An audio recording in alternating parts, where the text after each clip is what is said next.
त्राओरे in action. Burkina Faso की सेना को मिले टैंक और रॉकेट सिस्टम। यह देर नहीं हुई है, हम इसका लंबे समय से इंतजार कर रहे थे। अब यह आ चुका है, तो इसे अच्छे काम में लगाने का समय है। पश्चिम ने इस धमाके को महसूस तक नहीं किया।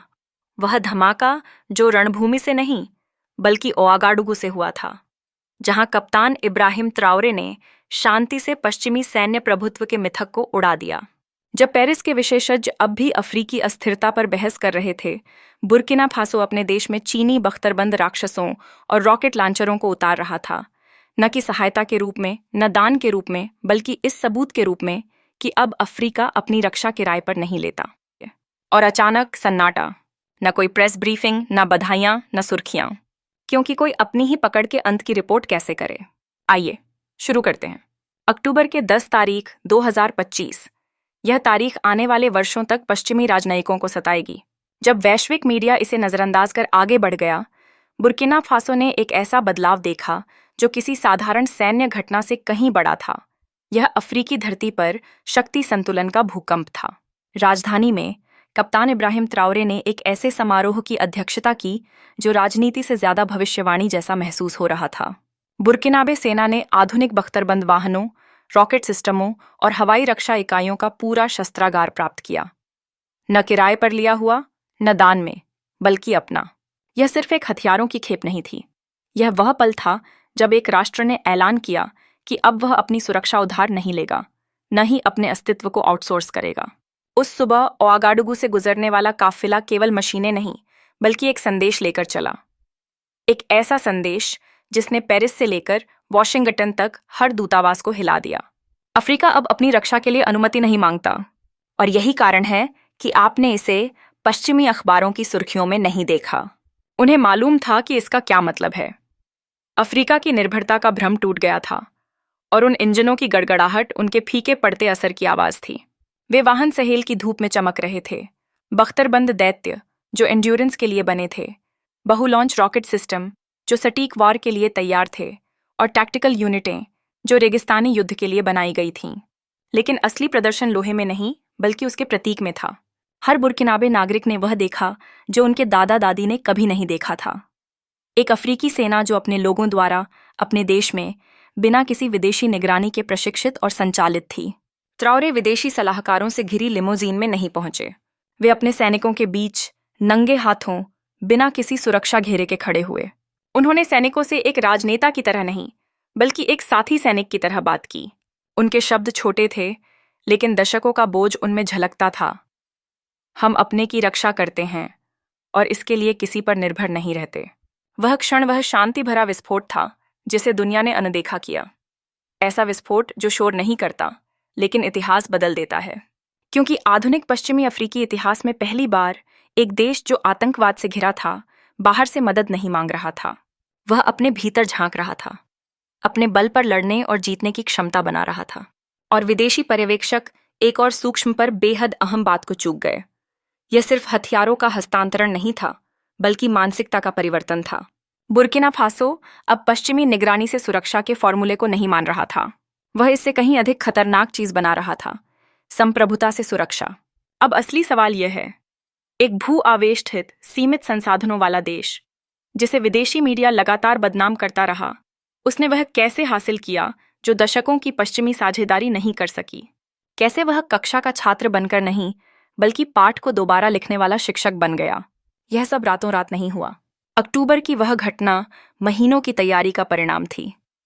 एक ऐसी व्यवस्था को तोड़ने की योजना जो देश को आज्ञाकारी बनाए रखने के लिए बनाई गई थी।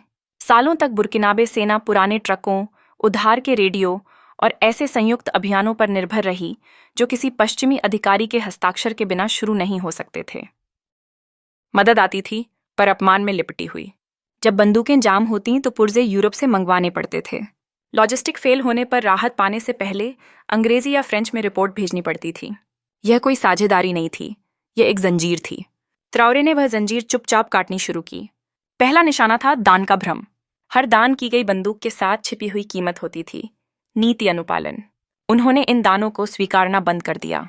सरकार ने विदेशी मिशनों पर खर्च होने वाले फंड को देश के भीतर प्रशिक्षण और स्थानीय आपूर्ति श्रृंखलाओं में लगाना शुरू किया। तर्क सीधा था, जो देश अपनी गोलियों का दाम खुद चुकाता है वही तय करता है कब चलानी है। फिर आया आर्थिक जूडो मूव, जिसने विश्लेषकों को चौंका दिया। ज्यादा मदद मांगने की बजाय बुर्किना फासो ने अपने व्यापारिक मार्ग बदले और सोना, कपास और कृषि उत्पाद सीधे एशिया और मध्य पूर्व के साझेदारों से विनिमय करना शुरू किया। यह कमाई अब विदेशी सलाहकारों या आयातित विलासिता में नहीं गुम होती थी, बल्कि सीधे रक्षा बजट में जाती थी। इसी तरह सेना ने चीनी नोरिनको VN-22B और SR-5 लॉन्चर खरीदे, बिना किसी IMF ऋण के। हर सौदा एक बयान था, हम गठबंधन बना सकते हैं, पर गिरवी रखकर नहीं। लेकिन केवल उपकरण काफी नहीं थे। ट्राओरे जानते थे कि निर्भरता केवल आर्थिक नहीं, मानसिक भी होती है। पश्चिमी सलाहकारों ने अफ्रीकी अधिकारियों के मन में यह बैठा दिया था कि विजय अंतर्राष्ट्रीय समन्वय पर निर्भर है, यानी आदेश का इंतजार करो। ट्राओरे ने इसे बदलकर पहल की संस्कृति बनाई। अधिकारियों को बताया गया, हिचकिचाहट गोली से ज्यादा तेज मारती है। स्थानीय कमांडरों ने विदेशी उपग्रह डेटा पर निर्भर होने की बजाय जमीनी खुफिया पर छापे मारने शुरू किए। कुछ ही महीनों में वे आतंकी ठिकाने ढहने लगे जो वर्षों से बचते आए थे। कारण हथियार नहीं, बल्कि इजाजत वाली संस्कृति का अंत था। विदेशी राजधानियां नाराज थीं। अचानक उनकी साझेदारियां बिना पूछे बदल दी गईं। तकनीकी मदद के प्रस्ताव मुस्कुराहट के साथ आए, लेकिन सब जानते थे कि वह पुनः प्रवेश का बहाना था। ट्राओरे ने इनकार कर दिया, अपमान नहीं किया, बस अप्रासंगिक बना दिया। यही वह बिंदु था जो अधिकांश विश्लेषकों ने नहीं देखा। बुर्किना फासो सहयोग से इनकार नहीं कर रहा, उसे परिभाषित कर रहा है। चीन के साथ सौदे औपनिवेशिक नहीं, बल्कि लेन देन आधारित, समयबद्ध और कौशल केंद्रित हैं।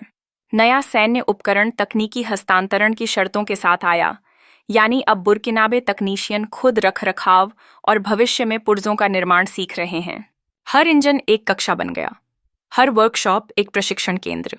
जब तक पश्चिम को एहसास हुआ परिवर्तन अटल हो चुका था। एक ऐसा देश जिसे कभी ग्राहक राज्य समझा जाता था, अब संप्रभु शक्ति की तरह व्यवहार कर रहा था। पर सवाल यह है, क्या ट्राओरे केवल एक सेना बना रहे हैं या एक नए अफ्रीकी शक्ति मॉडल की नींव रख रहे हैं जिसे बाकी देश अपनाएंगे? आइए रुकें और कहें, स्टोरी विद तंजरुल समुदाय को बड़ा धन्यवाद, जहां अफ्रीकी आवाजें, कहानियां और विरासतें जीवित रहती हैं। इसका हिस्सा बनकर आप केवल चैनल को नहीं, बल्कि एक सांस्कृतिक आंदोलन को मजबूत कर रहे हैं। अब आगे बढ़ते हैं। निर्भरता से विरोध तक का यह सफर केवल नींव था। जो अगला कदम आया वह कहीं ज्यादा क्रांतिकारी था। एक ऐसी नीति जो कागजों या भाषणों में नहीं, बल्कि सैनिकों, मैकेनिकों और गांव की चौकियों की दिनचर्या में लिखी जा रही थी। ट्राओरे की नई सैन्य विचारधारा संख्याओं या बजट पर नहीं, मनोविज्ञान पर आधारित थी।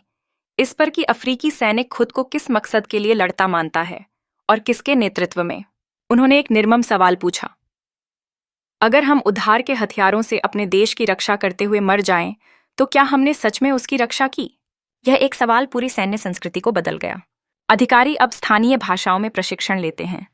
औपनिवेशिक अभ्यासों की जगह सहेल के भूगोल के अनुसार रणनीतियां बनती हैं। बुर्किनाबे सेना अब नाटो की नकल में रेगिस्तान नहीं छानती, बल्कि अपने घर की रक्षा करने वाले स्थानीय योद्धाओं की तरह लड़ती है। फर्क तुरंत दिखा। सैनिक आदेश नहीं निभा रहे थे, उद्देश्य निभा रहे थे। पर यह दर्शन केवल सैन्य नहीं, नैतिक भी था। ट्राओरे ने सेना को युद्ध का औजार नहीं, बल्कि राष्ट्र की रीढ़ कहा, जो पहचान, गर्व और उत्पादन को जोड़ती है। छावनियां प्रशिक्षण केंद्र बन गईं, जहां इंजीनियर, वेल्डर और मैकेनिक एक साथ सैनिकों के साथ काम करते हैं।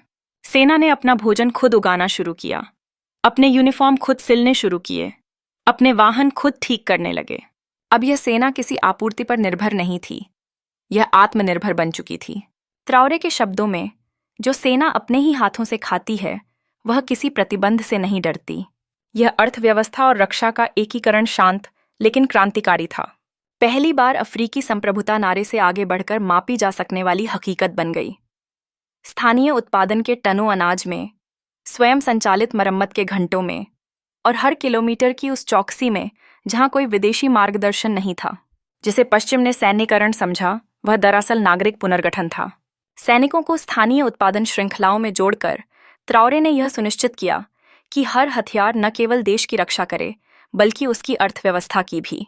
इस बीच एक नई पीढ़ी के कमांडर उभरे, जो विदेशों की अकादमियों से नहीं, बल्कि बुर्किनाबे मिट्टी से निकले थे। वे रणनीति और संघर्ष दोनों में दक्ष थे। वे केवल सैनिक नहीं, बल्कि उस विचारधारा के उत्तराधिकारी थे जो हार के डर को विदेशी आयात मानती है। उनके लिए क्षेत्र खोना अस्थायी है, पर स्वतंत्रता खोना हमेशा के लिए। और पश्चिम को सबसे ज्यादा डर उसी बात से लगा, न हथियारों से बल्कि विश्वास से।